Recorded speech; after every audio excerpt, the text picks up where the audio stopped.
Nxehti përvoluese që ka kapluar vendin po I mundon më së shumti personat me sëmundje kronike dhe ata me tension të lartë. Sot ndihma e shpejtë në Shkup ka intervenuar në një rast si pasojë të nxehtit, ndërsa ditën e djeshme 7 persona kanë kërkuar ndihmë në vendet publike, pasi u shpërkeqësuar gjendja shëndetësore. Qytetarët thonë se edhe në ditët e nxehta duhet të punojnë. Ankohen se në Shkup e kanë të vështirë të gjejnë një hije për freskim. Normal duhet me respektu pak kohën, se ka njerëz me smundtia, edhe ato duhet pak të hikin diellit. Normal, s'kam deri tash kur në çfarë dhimbje, këto vjeçare edhe e përballoj. Ujin më shumë, çka e pim normal se 2 kg ujë pa tjetër me pi në ditë për këtë kod. Çka është bodë në zeft. Po përse të vishëm I barëm në kasim. Ec më shpejt, lëviz më shpejt dhe kërkoj hije. Unë jam nga Radovishi dhe vi pas 6 vitesh këtu. Çdo hapësirë që duhet të jetë e gjelbër e kanë shfrytzuar. Dhe siç e di unë, Shkupin ku kam jetuar 40 vite mund të gjendem. Por njerëzit që vinë nga jashtë që nuk e din Shkupin nuk e di si do të gjenden. Ka shumë vetura, shumë rëmuj. Unë në Radovish eci në mëngjes më herët, më pas mbyllim në shtëpi.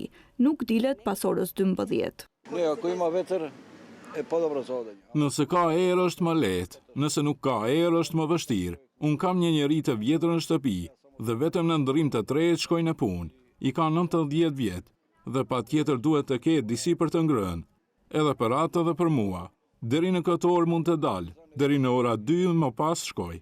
Pik dillit punojna. Dilli më I fortë që na dalmi punojna, se pa punë s'ka. Për në përara, në për fusha, që këtune të kulloret, në 4, qomi e falmi sabahin, bismillah, mësari në shkon punë në përara, flat, ben këtu, edhe këtu e kena flat, qashtu se Zoti është I madh. Ndërkohë Instituti I Shëndetit Publik apelon për personat mbi moshën 65 vjeçare të shmangin qëndrimin në diell, gjatë kohës që temperaturat ditore janë shumë të larta.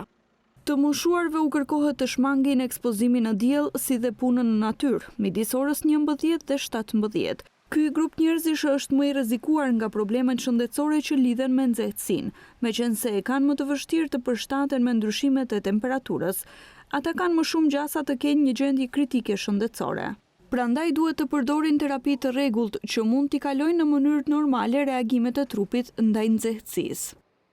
Për të gjithë ata që nuk e respektojnë vendimin e qeverisë që të shmangin punimet ndërtimore nga ora 11 deri në orën 17, Ministri I Ekonomisë thotë se do të ketë dënime.